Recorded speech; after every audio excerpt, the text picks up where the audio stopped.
especialmente para este momento. E temos várias perguntas. Antes de começar, né? Só lembrando os irmãos, a última vez, né? A gente fez esse momento de descontração na Via da Verdade, né? Pelo menos assim, eu e o Wagner. Foi aqui na igreja de Torrões, né? A última vez. Fizemos várias vezes já. A gente já foi muitas vezes lá na igreja do R11, né? Do distrito da R5, lá onde a gente faz parte. Mas a última vez que a gente fez, né? Foi aqui. Depois veio pandemia, né? Só lembrando o seguinte, né? Esse é um momento de descontração, tanto para a igreja, né? Assim, expor suas dúvidas, aprender. Né?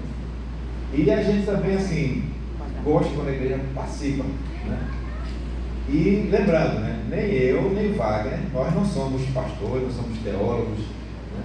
A gente apenas somos cristãos, né? Somos cristãos. Ler a Bíblia, estudar, né? Escutar palestra, ler bons livros, né?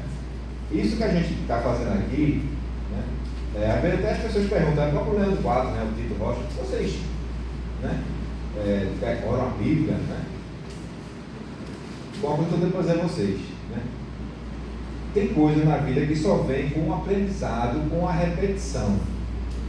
Então, a minha pessoa diz, mas eu não consigo decorar um texto da Bíblia. Mas você lê o texto, você escreve o texto, porque são algumas técnicas, né, que são usadas para o tipo de memorização. Diz que quando você escreve, você memoriza mais do que somente você lê. Então, se você quer decorar texto bíblico, quer aprender, procure ler bons livros, procure escrever também. Isso facilita muito, né? E principalmente nós que somos adventistas, né, cristãos, nós temos que saber a palavra de Deus, né? Porque a Bíblia diz que a gente deve dar boa resposta a quem perguntar a razão da nossa fé. Então, É isso aí, assim como nós estamos aqui, você também pode aprender, também pode, né, desenvolver seu talento para a causa e obra de Cristo. Tudo começa com a curiosidade, né? Tem Curiosidade, né? E a primeira pergunta é a respeito do Apocalipse, capítulo 20, verso 4. 24, né? 20, verso 4. Vou ler o verso aqui. Vi também tronos, e nestes sentaram-se aqueles aos quais foi dada autoridade de julgar. Vi ainda as almas dos decapitados por causa do testemunho de Jesus, bem como por causa da palavra de Deus, tantos quantos não adoraram a besta, nem tampouco a sua imagem, e não receberam a marca na fronte e na mão, e viveram e reinaram com Cristo durante 1000 anos. Então a pergunta é: quem são aqueles que receberam a autoridade de julgar? A Bíblia aí, né, está falando sobre os salvos, né? E diz aqui que foi dado a eles, né, trono, a autoridade de julgar. Quem é que vai julgar? Jesus disse certa vez para os discípulos que eles, né, iriam julgar as 12 tribos de Israel. Então, o texto aqui de Apocalipse 20, ele faz menção, né, sobre a ressurreição, né? Bem-aventurado aquele que tem parte na primeira ressurreição. A resposta está no verso 6, né? Bem-aventurado e santo aquele que tem parte na primeira ressurreição. Sobre estes, a segunda morte não tem autoridade. Pelo contrário, serão sacerdotes de Deus e de Cristo que reinarão com ele os 1000 anos. Então, parte dos que vão receber essa autoridade de julgar serão os que serão ressuscitados. Os que estiverem vivos na volta de Cristo, que não vão provar a morte, esses também farão parte desse grupo. Muito bem, muito bem. A próxima pergunta, o povo aqui está preocupado, viu? O pessoal está preocupado com o casamento. A pergunta é a seguinte: quando a esposa morre, o homem se casa novamente? Olha só. Ó, Bruno. Vamos lá. Quando os três se encontrarem no céu, como é que vai ficar? Responde essa. Essa tá boa, viu? Essa tá boa. Como é que vai ser no céu isso aí? Já pensou? Vamos lá. Bom, no céu, a pergunta é no céu? É no céu, né? Jesus, certa vez, falando sobre esse assunto, né, foi justamente perguntado a ele, né? E aí, a mulher teve 7 maridos. Pensa numa mulher boa para matar homem. Então, né, aqui Mateus capítulo 22, né? Diz que era 7 irmãos, não é nem mais, 7 irmãos, porque naquele tempo tinha a lei do levirato, né? Um irmão morria, o outro tinha que assumir para gerar o filho, ia ser do Para não deixar o nome do irmão morrer, né? Morreu 7 irmãos e por fim morreu a mulher. Diz que na ressurreição ela vai ser mulher de quem? Né? Aí Jesus deu a seguinte resposta, né? Primeiramente ele disse para o povo, no verso 29, ele diz assim, ó: Jesus respondeu-lhe: errais não conhecendo a Escritura nem o poder de Deus. Então ele já disse que estava tudo errado, até a formulação da pergunta, né? Mas ele disse, verso 30, porque na ressurreição nem se casa, nem se dão em casamento, são porém como os anjos do céu. A resposta dele foi essa: nem quando ressuscitar não vai estar casado com ninguém, nem é casado nenhum, nem é casado com o outro. Agora, como vai ser a vida na nova terra, aí você se dê ao luxo e trabalho de ser salvo e esteja lá, certo? Aí você vai descobrir como é. Mas na ressurreição aqui, segundo a palavra de Cristo, nem se casa, nem se dá em casamento. Então, não vai existir, vamos dizer essa expressão interna, cônjuges. Ah, sou marido, não. Essa forma de vida, né, que a gente entende por aqui hoje, na ressurreição não vai existir. E depois é mistério. Tem uma terceira pergunta aqui que foi em parte respondido por essa. Então vou fazer só que já completando, né? Será assim? No céu haverá relações sexuais? Bom, e aí? 1000 anos, hein? 1000 anos, né? 1000 anos. Tomando como parte do que a gente leu aqui, se não se casa e não se dão em casamento, subentende-se que não tem relação, né? A relação ela tem várias funções, né? Primariamente tem a função reprodutiva, né? E lá no céu ninguém vai estar engravidando, né? Gerando filho, né? Agora, como eu disse, na Nova Jerusalém, quando descer a Cidade Santa, como é que vai ser a relação? Aí Deus vai dizer pra gente como é que vai ser. Não se preocupe como vai ser, se preocupe em estar lá, primeiramente, para depois desfrutar. Mas, respondendo aí do contexto, não tem relação sexual. Ok. Próxima pergunta. Essa que é boa, hein? É justo a pessoa passar a vida toda fazendo mal aqui na terra e no fim de sua vida se arrepender? Como foi com o ladrão da cruz? Deixa eu reler. Olha, lê de novo lá. É justo a pessoa passar a vida toda fazendo mal aqui na terra e no fim da sua vida se arrepender, como foi com o ladrão na cruz? Se é justo, na perspectiva divina é. Se você for olhar pela justiça humana, talvez a gente possa questionar. Por que na perspectiva divina?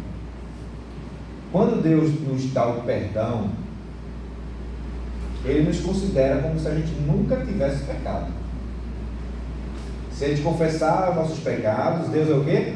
Fiel e justo para nos perdoar os pecados e nos purificar de toda injustiça. Esse é o texto que está lá em 1 João, né? Capítulo 1, é epístola, né? Epístola de João, capítulo 1, acho que verso 9. Tem aí, justamente.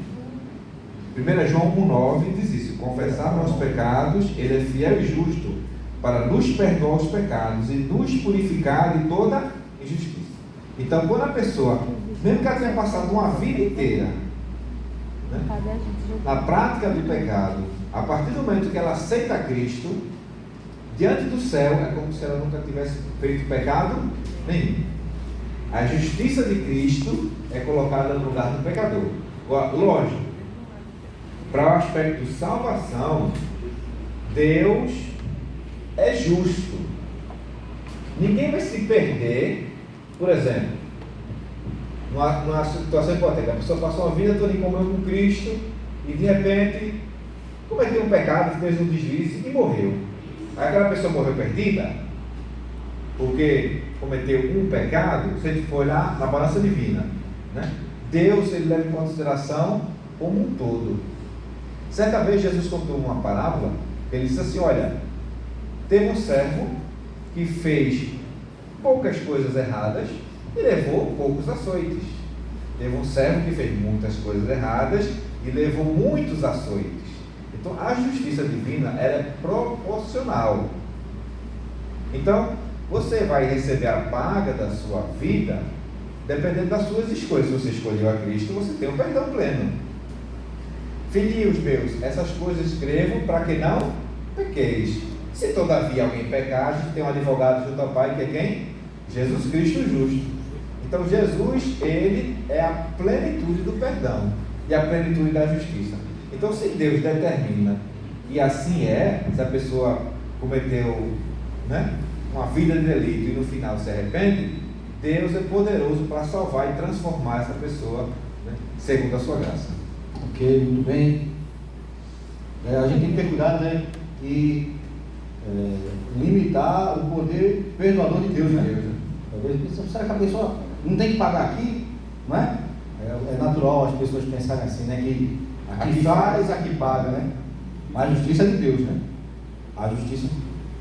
O julgamento também, né? O julgamento e a justiça pertencem a Deus. Se a gente for pensar assim, aqui se faz, aqui se paga, isso é assim que está correto. Agora, Cristo já pagou na cruz. Perfeito. Né? Então, se alguém pensar que vai ter que pagar, pronto, já foi pago. Não precisa mais pagar de novo. Isso. A próxima. Porque os cristãos não podem usar joias, mesmo que sejam delicadas. Eu acho que delicado aqui quer dizer discretas, né? Discretas. A gente, quando pega a Bíblia e estuda sobre esse assunto, a gente vê que em vários momentos, nas culturas, podemos dizer, os usos de joias eram tolerados, usado como comércio, né? Mas nos nossos dias, né, as joias, os adereços, né, pode ter várias formas, não é somente um anel no dedo, um colar, mas a gente, como igreja adventista, e baseado em alguns textos, né, como por exemplo, 1ª Epístola de Timóteo,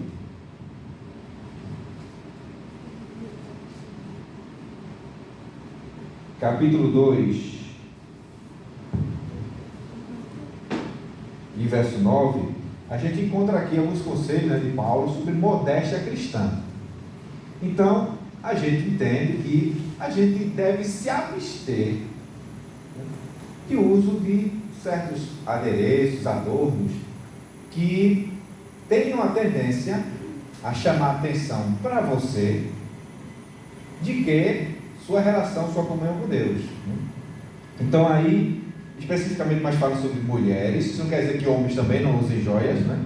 Mas o 1 Timóteo, capítulo 2, verso 9, diz assim, ó: da mesma sorte que as mulheres em traje decente se ataviem com modéstia e bom senso, não com cabeleira frisada e com ouro ou pérolas, ou vestuário dispendioso, porém com boas obras, como é próprio as mulheres que professam ser piedosas. Então, a gente entende, né, que é melhor não usar. A gente não vai, alguém que chega aqui para visitar a nossa igreja, né, não, às vezes convive ou vive os mesmos princípios que a gente, ou obrigado, não, só entra aqui, tem que tirar as joias. Não. Mas entende que, especialmente aqui, culto, local de adoração, a gente deve vir o mais simples e praticar a modéstia cristã. Agora, por exemplo, se vocês olharem para aqui, para a minha mão, vocês estão vendo uma joia. Isso aqui é uma joia. Mas essa joia é uma joia o quê? Funcional. Ela tem um objetivo. Um relógio pode ser uma joia? Pode, mas ele é um instrumento funcional. Então, muitas vezes depende do contexto, né, em que a gente está vivendo, né? E às vezes o uso das joias, pelo menos na nossa sociedade, na nossa cultura do Brasil, elas têm aspecto de ostentação, chamar atenção, né, às vezes para coisas sensuais, e a gente como cristão temos esse princípio de nós devemos evitar essas coisas. Ok, olha a próxima aqui, ó. Essa aqui é muito boa, viu? Essa aqui é boa. Capciosa? Não, não é capciosa, essa é bem direta. Essa aqui é pergunta de crente. Essa é pergunta de crente. Adianta orar para o perverso se arrepender de seus pecados, mesmo sabendo que ele não para de praticar o mal? E aí? E agora? Oração intercessória, né? Oração intercessória, né? É. Aí a gente vai ter um problema aí, né? Podemos assim dizer, tem um contraste, porque se a pessoa é perversa, né, a gente entende que ela não se arrepende. Não adiantará por ela. Se ela continua, né? É tipo assim, eu não sei se a pergunta que a pessoa está querendo dizer, tipo, se ela fica pedindo perdão, né? Com aquela mesma coisa, indo e voltando com o pecado, né? Eu não sei se o sentido da pergunta foi essa, né? Mas tipo, uma pessoa que não se arrepende do pecado, ela não tem perdão. Mas aqui, Mesmo que tipo assim, ela professe um certo perdão, né? Mas na prática é outra. Porque uma coisa é você, como a gente deu o texto aqui a princípio, né, de outra pergunta, de 1 João, se a gente pecar, a gente tem um advogado junto ao Pai, que é Jesus Cristo. Isso não quer dizer que o cristão não possa cair naquele mesmo pecado outra vez. Não é isso. Mas se o pecado é rotina, é um hábito de vida, então tem alguma coisa errada nesse perdão, ou nesse pedir perdão, ou nesse arrependimento. Sabe que a pessoa está realmente arrependida? Porque tem uma diferença entre arrependimento e remorso. eu acho que aqui é um pouquinho mais. Desculpe, né? Interrompendo. Eu acho que é um pouquinho mais profundo assim. Talvez a pessoa nem saiba que alguém está orando por ela, né? Porque assim não deixa, não está deixando claro se existe essa condição da pessoa fez mal a mim, me pediu perdão, depois está fazendo de novo, né? Eu orar, uma pessoa que faz o mal contigo, não é um cristão, né? Vamos imaginar ser um perverso como um não cristão, né? Vamos supor, né, que o meu filho vive numa vida que eu vejo que ele está na vida, eu falo com ele, filho, o caminho não é esse, coisa e tal. Vale a pena orar neste caso? Por essa pessoa? Sim. Bom, há alguns contextos na Bíblia, né? Por exemplo, em 1ª Epístola de João, capítulo 5, né? João, ele fala, né, um pouco sobre essa questão, né? João quanto? João capítulo 5. 1 João? 1 João.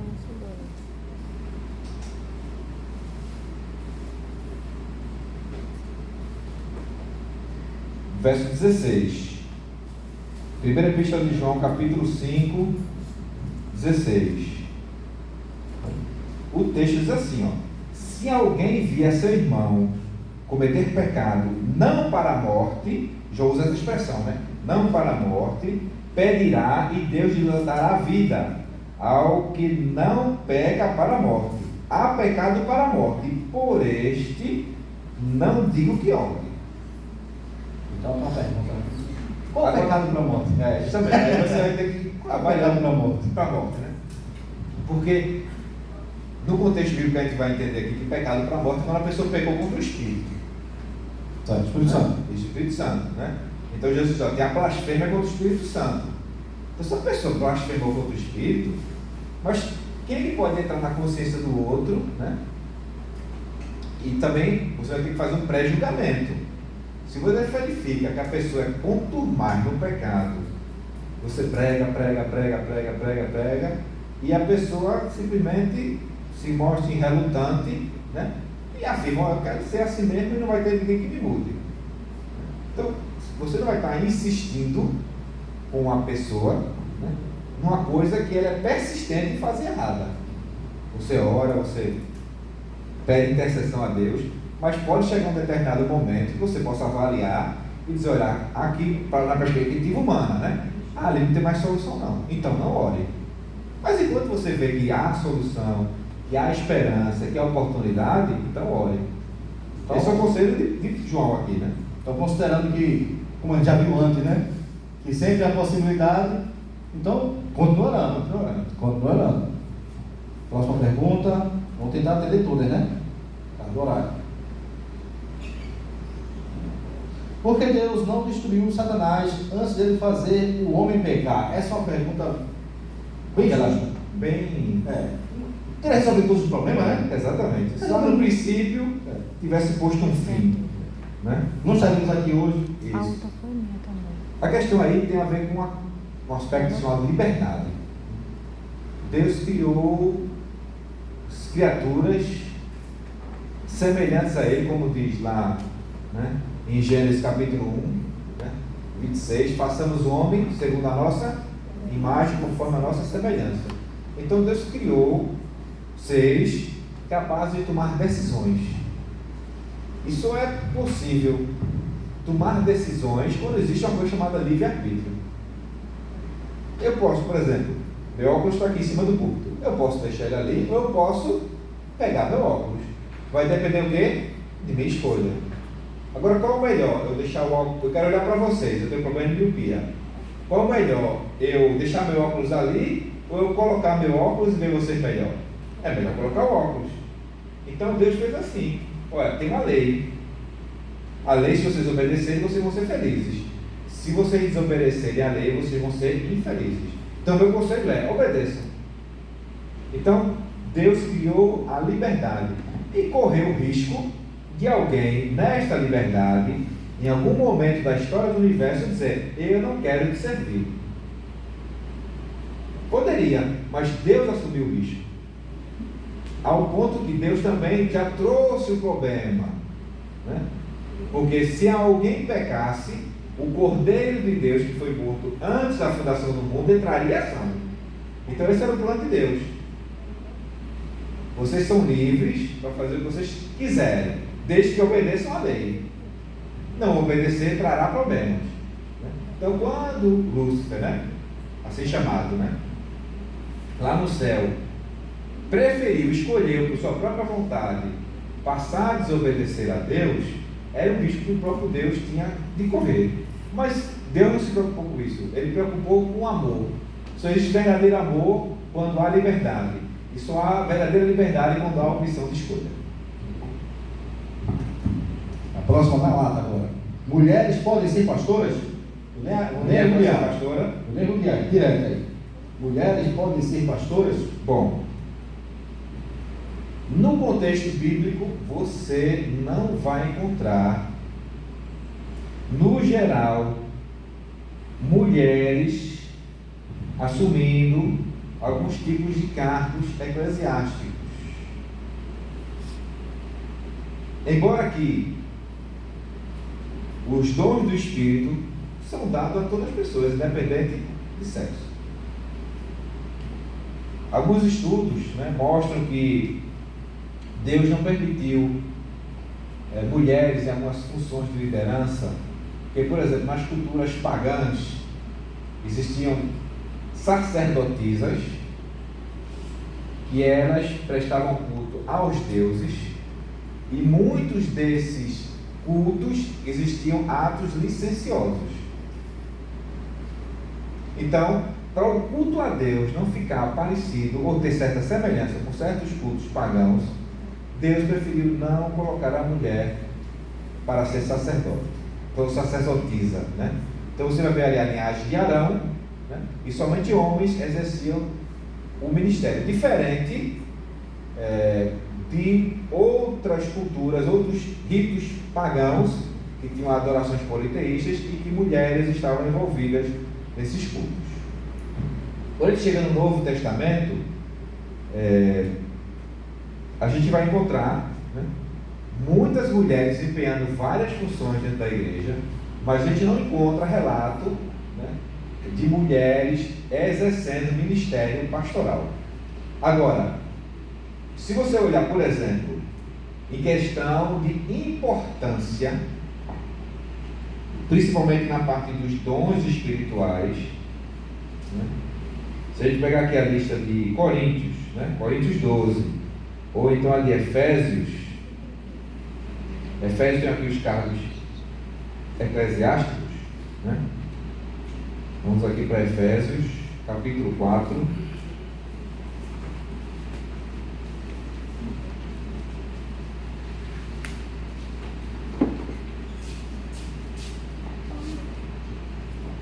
A gente encontra na história de Israel e também no Novo Testamento, por exemplo, mulheres exercendo o ministério profético. Miriam, né? Tem ali Miriam, tem Débora, né? No Novo Testamento você encontra ali várias mulheres, as filhas de Filipe, né? Então aqui Paulo elenca, né, por uma certa ordem, né, os cargos de importância. Então ele diz que primeiro, né, vamos ver aí, Efésios capítulo 4, verso 11, ele diz assim, ó, ele mesmo concedeu uns para o quê? Apóstolos. Então quem é mais principal? Apóstolos. Depois vem quem? Profetas. Então, existem mulheres que dizem o ministério profético? Sim. Vamos continuar lendo. Outros para evangelistas e outros para o quê? Pastores? Pastor, dentro do contexto aqui dos dons espirituais, é mais importante ou menos importante que profeta? Menos importante. Mulheres exerceram o ministério profético, tanto no Antigo como no Novo Testamento. Mas nessa questão aqui, pastoral, administrativa, sacerdote, Deus na época não colocou por uma questão, né, desse princípio de que o culto a Deus não deve ser igual ao culto pagão. Por isso mulheres nunca foram vistas nem relatadas diante do ministério. Agora a mulher, podemos assim dizer, num contexto hoje, século XXI, que não está mais vivendo lá no passado. Hoje a mulher poderia ser pastora. A igreja, a adventista especialmente, entende que em alguns locais do mundo, inclusive aqui no Brasil, poderia exercer o ministério pastoral. Mas por que não faz? Porque a igreja é de âmbito mundial e existem algumas culturas no mundo em que as mulheres, infelizmente, não têm o mesmo patamar e visão social do que o homem. Por isso, por a igreja ser uma igreja de uma visão mundial, não adota mulheres ao ministério, para que esses locais que tenham essas culturas não se escandalizem e a igreja possa chegar, né, com o evangelho em todas as culturas, independente do que elas abrangem. Ok. Próxima pergunta. Como identificar, são duas perguntas em uma só. Dois em um. Como identificar a volta de Cristo e como será a nossa santificação? Bom, vamos responder logo a segunda. Vamos embora, né? Como deve ser a nossa santificação, né? A gente vai continuar aqui, já que tem Efésios 4, né? Paulo vai dar uma série de conselhos, né? Aqui, né? Efésios 4, a partir do verso 25. Como é que se dá a santificação, né? Primariamente, né? Aquela, podemos assim, máxima cristã. Você primeiro tem que aprender para depois fazer, né? A santificação é um processo na qual Deus vai nos tornando semelhantes a Ele a cada dia pela atuação do Espírito Santo. Então, uma vez quando você aceita Cristo, você é justificado, e agora quando você vai passar a ter comunhão com Deus diariamente, você passa a ser santificado, aguardando ao ponto que vai chegar a terceira pergunta, que é ser glorificado, que será na volta de Cristo. Então, como é que eu faço a santificação? Basicamente, você primeiro tem que ter comunhão com Deus. Você tem que ler a Bíblia e orar. Basicamente, né? Aí depois aqui, Paulo, por exemplo, a gente vai ler esse textinho aqui, e existem muitos outros textos, né, que vai falar sobre o aspecto de santificação. Mas aqui diz assim, ó, por isso, a partir do verso 25, né? Por isso, deixando a mentira, fale cada um a verdade com o seu próximo, porque somos membros uns dos outros. Irai-vos e não pequeis. Não se ponha o sol sobre a vossa ira, nem deis lugar ao diabo. Aquele que furtava, não furte mais, trabalhe.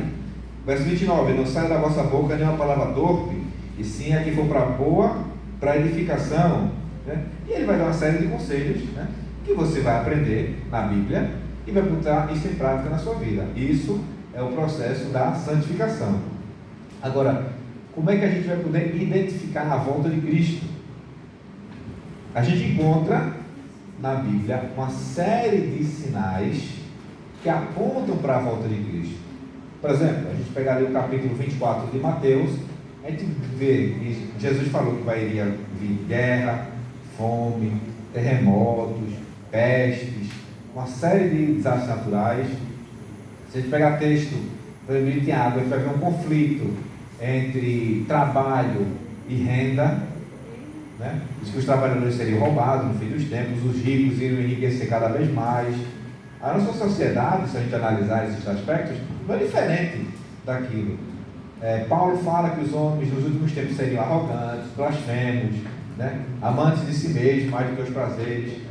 Tudo isso são sinais sociais e sinais na natureza da volta de Cristo. E por fim, né, Jesus falou que o Evangelho seria pregado em testemunho a todas as nações, e então veio o fim. Então a gente entende que para Jesus voltar, por esse aspecto, está faltando bem pouquinho.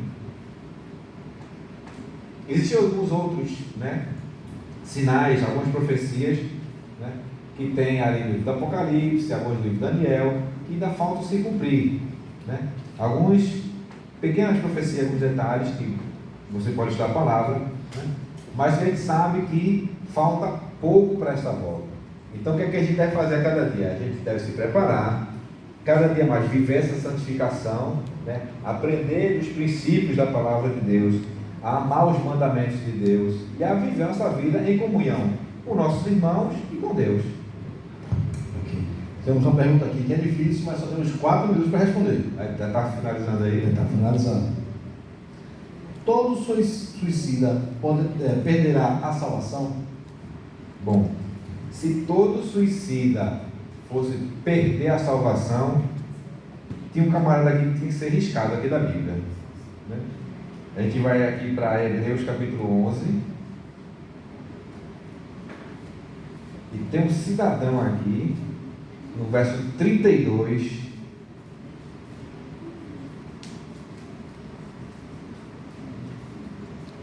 que ele praticamente cometeu suicídio.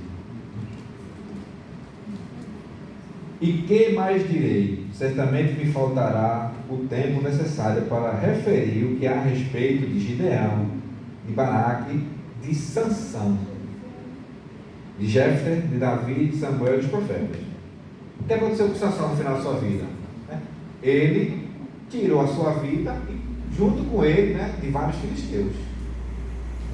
Então, se Sansão, vamos dizer assim a expressão, suicida, que tirou a sua própria vida, está escrito aqui nos heróis da fé, a gente não deve julgar, meus amados, ninguém. Assim como o ladrão na cruz, naquele último momento, não disse: Senhor, lembra-te de mim quando vier no teu reino? É o que a gente pode dizer no último momento da vida de alguém que tirou a sua vida. Por que ela tirou a sua vida? Como eu falei um pouco antes, né? Deus, na hora de julgar, Ele julga a vida da pessoa como um todo, não é somente um ato isolado. Por que a pessoa tirou a sua vida? Só entre Deus e Ele vai saber. Mas se a pessoa, por exemplo, no seu desespero, né, não viu, né, que talvez a morte fosse a solução do seu problema, né? Se aquela pessoa conversou com Deus, né, e pediu a Deus o perdão, né, e mesmo assim tirou sua vida, é entre ela e Deus. O que a gente deve, pelo estudo, né, de psicologia, né, das ciências humanas que tratam, né, sobre esse assunto, é que a gente deve cuidar da nossa mente, né? A gente, como cristão, a gente sabe casos de pessoas, né, cristãs que tiraram a sua própria vida, mas a gente fica perplexo, né? Lógico, a morte não é um componente natural na nossa natureza, mas mesmo assim a gente deve nos aperceber pensamentos, né, que vem à nossa mente, né, incitando, né, querendo levar para esse caminho de suicídio, dependendo da angústia que a pessoa estiver passando, a aflição, ela está tão grande que ela pensa que somente tirando sua vida vai resolver. Mas a Bíblia é um livro da esperança. Jesus é o Deus da vida. Então, Deus quer que a gente viva. Embora que a gente sabe que a gente nesta vida aqui caminha para a morte, mas a gente não deve adiantar o processo. A gente deve procurar a nossa vida, viver de acordo com os princípios do Evangelho, pregar a palavra, louvar a Deus, encontrar propósito para a vida. Então, se a gente está passando por uma circunstância que talvez a gente não veja, como diz o ditado popular, luz no fim do túnel, existe uma luz que brilha plena, que é a luz de Cristo Jesus. Então, a gente deve primeiramente olhar para Cristo. Se você está percebendo esses tipos de pensamentos, situações, procure tratamento, porque Deus já proveu os meios, né, para que as soluções cheguem para esse tipo de situação. Muito obrigado, professor. Hoje tivemos bastante perguntas, 10 perguntas, conseguimos responder dentro do tempo. Eu agradeço. Acabou as perguntas? Acabou as perguntas. Fin es finito. Foram 10 perguntas e todas respondidas. Espero que tenha Satisfeito, se alguém por acaso não se satisfez aí com a resposta, depois, ou se quiser, né, pode se manifestar, então procura a gente depois, né, Pois é. para que a gente possa responder. Então, que Deus possa abençoar a todos. Dessa vez encerrando, né? Vocês não devem esquecer que se você tiver a coragem de perguntar, A Bíblia tem a coragem de responder. E não se esqueça, né, estude a Bíblia, estude a palavra de Deus. E quem, né, perguntar a você sobre por que você crê, em quem você crê, você esteja, pelo poder do Espírito Santo, apto, né, a dar bom testemunho da sua fé. Deus abençoe, né, e também nos dê uma semana, né, de paz e tranquilidade na sua companhia. Amém.